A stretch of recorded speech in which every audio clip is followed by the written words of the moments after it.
see my teammates, they have this little thing that if I have a fast break and I do a simple dunk, then I'm like in trouble.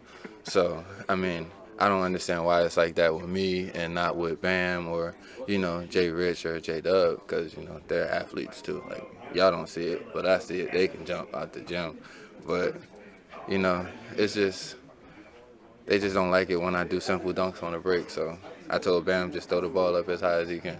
I guess you got certain expectations now when it comes to when you're dunking, because that's what they expect. Yeah. I mean, I have to blame J Dub a little bit more too, because he's sitting right beside me. Y'all see his locker right here, so he's like numbing in my ear, 24/7, talking about I gotta do it between the legs in the game. So I think he's crazy about that.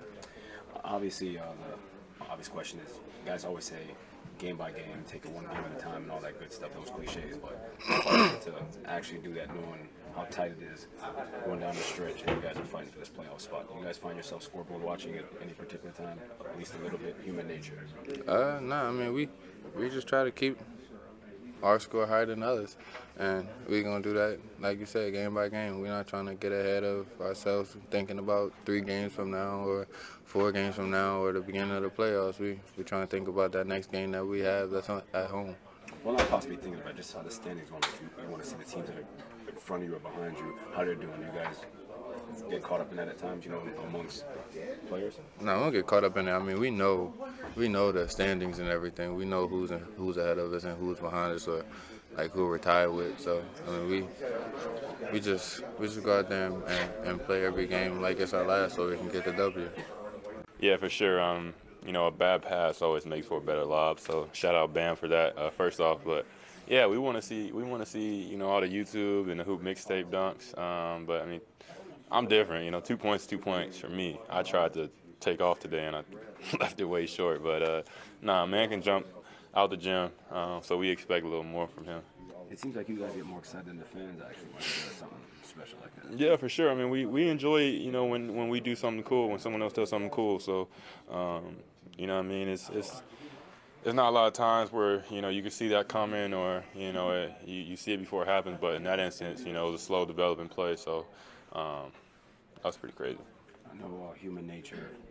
You guys always say the same thing. Oh, we're just one game at a time and whatnot. But when teams are so tight and you guys are fighting for this 8th seed and whatnot, you guys don't find yourself peeking at the standings to figure out, who's doing what and whatnot? For sure, we look at the standings, but like I said, we can only control what we can control.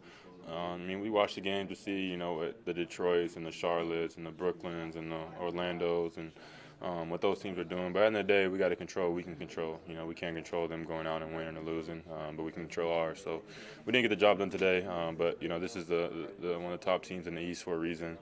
Even without Kawhi, they're super solid defensively, and Kyle does a great job of leading that team and getting exactly what he wants out of every possession, from his guys. So hats off to them. They beat us, fair and square tonight pretty easily. So we back to the drawing board tomorrow and figure out how we can get better.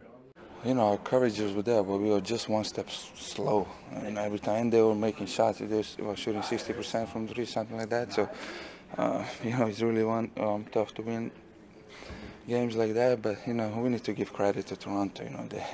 They're a great team. They play physical. They're really fast. They can close out distance fast. So, and in offense, they move the ball and. They were making those shots. Danny Green can make them. Kyle can make them. But when they've got 8 guys making them, that's how much, and in the first half, all these threes was basically in half in transition. We didn't match up well, or 2 guys went on one guy, and just shooting those open ones. So, and then when they get when you see the ball is going in, then even a half-court defense, you're feeling great. You're shooting. Good percentage, so yeah. Spo said one of the things about this team is that you guys have shown an ability to keep coming back. Detroit on Wednesday, it's I mean, it's a must game for us. They're ahead of us by what, 3 or 4 wins, something like that, 2.5. In the standings, 2.5 or 3, depending on. Yeah, and they're leading the series 2-1. And we're playing at our house, early this month we played and we lost, so it's a must-win for us. It's an important game, and hopefully we're gonna play well. Going in that game, that Detroit game was sort of like tonight. You guys, have been playing okay, and then all of a sudden, feel like it just wasn't there for the team. You watching that game against Detroit, yeah. The last time they were in. What happens to this team that it just seems like all year, like every fifth or sixth game, there's a game which is almost inexplicable. It seems like what happens to the team? Do you just lose your way? Is it turnovers? No, I don't think it's turnovers. I mean that. Boston game, I'm sorry, Detroit game, I don't even remember that game anymore. But, if I come in this game tonight, transition really kills us, especially we didn't match up well. A lot of shooters, they were open, especially Danny Green, Lowry, and Danny Ibaka is making those shots, and everybody. So we are just one step too slow. We didn't rotate, and most of those possessions, we need to talk, we need to organize, because you cannot have two guys on one guy. I remember you told us that at the beginning of the year also that guys were trying to get back to their man instead of just get back to someone. Is it that again? Remember the beginning of the year, you guys were getting caught that way. Did that sort of an old habit come back now in this game? The inability to match up and transition and just get a guy? I don't know. I feel like the last couple of games, we play against Golden State, and they are, if you look, they are shooting team, and they play really fast. And man, we play well. We match up well. And that's the thing. I don't know, because they are Golden State, maybe you are more focused. But trust me, before this game, we had a video and everything, and we were talking about how fast they're playing. They're scoring 21 points in transition, and this was a game plan, so we need to get back, but it just didn't happen. So. I know the obvious cliche is always, one game at a time, but how difficult is it to have that approach, knowing that things are getting down to the nitty-gritty? Do you guys find yourself scoreboard watching at any point? No, I don't think so. We feel like that we just need to take care of our business, go game by game. Of course, when you win your game, you always, everybody loves basketball, so you always go and see just the score. But, game by game, because, it's few games left, 16, 17 games, and every game counts. Wendy definitely was having an amazing day. I mean, they played like they was, they number 2 seed. They played like the number 2 seed today. There's obviously some things that, if you can go back, you would, do a little differently. But you could tell they prepared for us. They prepared for our zone. They did things that teams normally don't do in the zone. And they made shots out of it. So, kudos to them for coming in with a great game plan to execute. Kyle just, what was it, 33 or something like that? It just seems like people, every trade deadline, there's rumors he's going to get moved, and then it just seems still in complete control of games when he wants to be. Yeah. How much, because if they're going to break through this year with Brown out of the East, how much is he going to help them get to where they want to go? He's the most important piece, for them. Obviously, they got good players. They got players that need to do certain things, but the most important piece to their success is him. And love the way he's playing right now, the confidence of it. Obviously without Kawhi right now, he has a little bit more freedom and no reign. He don't have to think about getting the ball to a certain guy, but that's why he's good as well. He's able to play that other game, when need to, and I don't think he gets enough credit, for that. It's not easy to take a lot off of the way you play to play with other guys. He's done an amazing job of that this year. Every time you guys would get to 9, 10, 11, they made it free. Yeah, made big shots. We had besides that offensive goal team, when we was kind of getting back in it, and they kind of stopped it. But outside of that, every other one was bang, bang, bang, bang. And it's hard, today is one of them, you tip your cap, man. Obviously, like you said, we always going to try to learn from it, but, you don't hold on to this when you move on. Take a little rest. We're playing a lot of games. And just be ready for Wednesday. It's a big game for us Wednesday, obviously versus Detroit, who came in and beat us not too long ago. So, we got to be better in that game. Spoelstra said you guys have a history of just, when things start going bad, this team bounces back. Yeah, we'll Wednesday, be fine. That's critical, right? Yeah, we'll be fine. Obviously, you don't know the outcome going to be, but when it mentally, everyone's fine here. I think it's good right now at this critical time before we get back to revving our games, though, that we get a few off, and come back and understand how important Wednesday game is. We got to play better than we did the last time we played them, even though I feel like we're playing better now since that game. But, we got to go out there and do it on Wednesday. With everything so tight in the stretch, how hard is it to not score when you watch just a little bit to figure out what other teams are doing? No, you got to be looking now. It's that time of the year now. So, I've been checking it out. I'm sure other guys have. You just want to see from game to game. If you're losing any ground, if you're gaining any ground, and where you at. You want to have your eyes on it. So I think it's important.